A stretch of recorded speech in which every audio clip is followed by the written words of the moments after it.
Hello and welcome to another edition of Motor Cars Enthusiasts. Right off the bat on the old show today, we're going to talk more about the Focus RS because there's rumors floating about that there's a hotter version on its way. And the RS that we've been talking about over the past several months hasn't even reached dealer showrooms as of yet. Now, apparently what's going on, and if you've seen a lot of the documentaries that I've shown off not only on the Facebook page, a bit on the YouTubes, about the Focus's the RS's development stuff, there was a lot of hoops that Ford was hoping it to jump through, but a lot of it they didn't seem to be incredibly happy with, so maybe that's the reason behind this machine getting a revised version. Now, what's going to happen? The rumor is they're going to spool up the turbo, making a little bit more power. The vehicle's going to go on somewhat of a diet to lose some weight, and they're going to ditch the manual transmission in favor of a dual clutch transmission to help with the 0 to 60 and the launch control situation. So we'll keep you in tune if any of this stuff is real, but with this many outlets talking about it, I'm thinking it probably is. Next up on the list, you may remember this brand, the Karma brand. The Wang Xing Group out of China purchased all the old Fisker Karma Group and renamed it Karma and moved the facility's headquarters to California. Now we're hearing that the Karma Group is going to have a new engineering partner, and it's going to be these folks, Bavarian Motorworks and BMW. BMW is going to be the source of all the drivetrain issues, all the software, all the electronics and everything that are going into this machine. And apparently sometime in 2016, 2017, this car may come back, the old Karma. Now, I'm not for sure if they're going to call it the Karma? Kind of like the Ferrari LaFerrari, maybe? But that being said, this vehicle had a ton of problems with it, a ton of issues with quality and everything like this. And I'm thinking that BMW doing all the drivetrain and all the software and the electronics and whatnot will free up the folks inside of the Karma Group to fix all the other little gremlins inside this car. Because I would love to see this vehicle get a fair shake and a fair go-round coming very soon. So we'll keep you in tune if we hear any more. Next up on the list, well, we talked about this man in one of the last episodes, famed car customizer George Barris, who passed away several days ago. Well, his name is now coming up in a situation or in a story that I talked about several months ago revolving this machine, the little Porsche Speedster owned by famed actor James Dean. The actual last automobile that he ever drove, he was killed in a traffic accident inside of this machine on the way to a race one weekend. Now, here's the interesting thing. The way I talked about it in one of the last stories, or the way it was presented to me, was the fact that the machine was actually stolen somewhere between the accident site and the place where it was going, a wrecking yard or the such. Now, the trick is this story is starting to change a tad bit. The fellow who claims he knows where this machine resides is a fellow who is actually passed a polygraph test. He's got a lawyer group behind him to help him try to come up with the monies that he thinks he's owed for showing people where this machine is. Now, apparently it's come out that he had a scar on his hand that he claims came from the famed machine itself, and that he never knew where that scar had come from until he got a little therapy, a little hypnosis therapy, that actually revealed that not only does he know where the machine is, but the fact that possibly George Barris was there when the vehicle was laid in its final resting place, where this guy claims that his father and several other people, including George Barris, built a facility in Washington State to house the machine.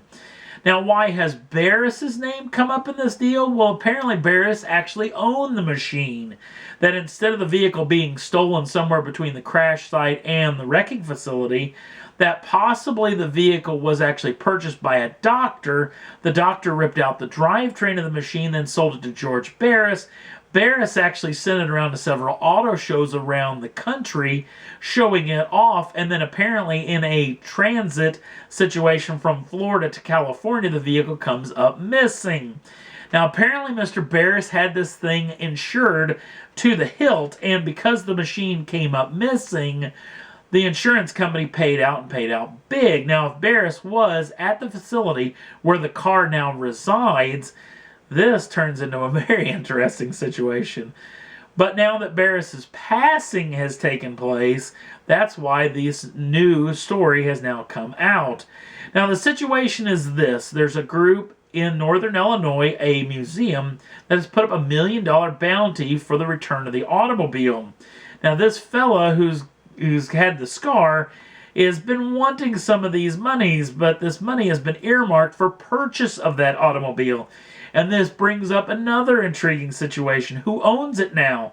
Is it the owner of the facility where it resides? Is it George Barris's family? Is it the insurance company that actually did the payout? It's going to be very interesting heading forward and whether this vehicle will ever really get revealed, because he says until this guy who has the scar claims that until he gets some money, he's not going to reveal where this machine resides. Next up on the list is some better news. The Nurburgring is going through some revisions.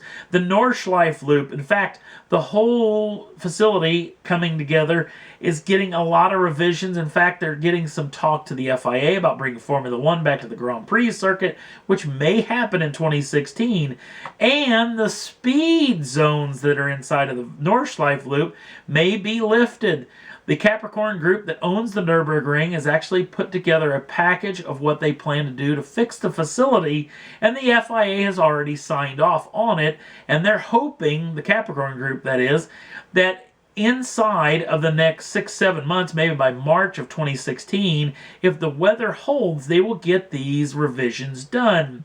Now, what are they going to do to the facility itself? A lot of the high-speed areas are going to get some better FIA-approved catch fencing, and not to mention all the high spots where cars get a little bit airborne are going to be smoothed down to allow, well, not so much flight to be concerned. This being said, this may make this facility even faster, which may make it turn a little bit more dangerous than that is. But if we could be talking this time next year about a whole new leaderboard of production cars around the circuit, I cannot wait to talk about this. And those new revisions may make the track a little bit quicker, especially toning down the high spots. They mean you may be able to attack this facility even more. We'll keep you in tune if we hear any more. Last up on the list, we're going to talk about Jeremy Clarkson. Yes, Mr. Clarkson's actually filming his new Amazon program.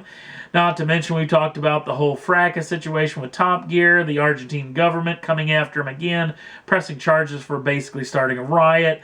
Now, a fella's name who's coming back from the fracas situation, who you have never heard me mention his name because I didn't feel he wanted the attention. Well, now, Olson Tomlin, the fella who was actually punched and verbally abused, is now suing Mr. Clarkson and the BBC. Now, the situation is this. I understand that Mr. Tomlin was verbally abused. I think that did happen. He got punched. I think that did happen as well. But he's bringing up a weird situation, a situation you may not agree with me in. He's pulling out the race card. He's claimed that he was racially abused. Now, the thing is Mr. Tomlin's Irish. Irish is not a race. It's a region of the world where he came from. But do I think Mr. Clarkson poked a little fun at his Irish heritage? Absolutely, I think he did. So this is going to be an interesting situation. This is probably going to be a deal that's going to be settled out of court. But we'll have to wait and see on this deal as well. But interesting. And that's all there was that I thought was worth talking about for this edition of Motor Cars Enthusiast. Don't forget to like us over on the Facebook page. The link's down in the show notes. Also, if you'd like to subscribe to the channel, you can do so at any time and get the first dibs on the brand new shows as soon as they come out. Thanks for watching. We'll see you again real soon.